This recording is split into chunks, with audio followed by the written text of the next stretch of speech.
မှာကော်မတီဘုရားချင်းရတော့ဒီနေ့ခရစ်တော်ကိုလိုအပ်တယ်ဆိုတဲ့ချက်ဖြစ်ပါတယ်ဆိုတော့ကျွန်တော်တို့ကလောကမှာသိရှိတဲ့ခါမှာလူမျိုးခွဲခြားခြင်းတွေဘာသာကိုင်္ဂလာခွဲခြားခြင်းအများကြီးရှိပါတယ်ဒါပေမဲ့ကျွန်တော်ရဲ့အသက်တာထဲမှာခရစ်တော်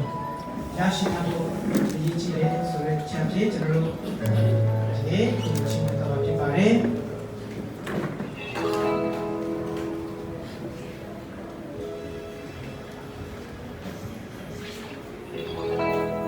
Don't let dream drizzly Guide the dream don't lowly Big ways I'm alone At the young quick no Guide the new chapsy Pay on your jam Tell me that you dream Don't see no chin Kabaji jam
စေ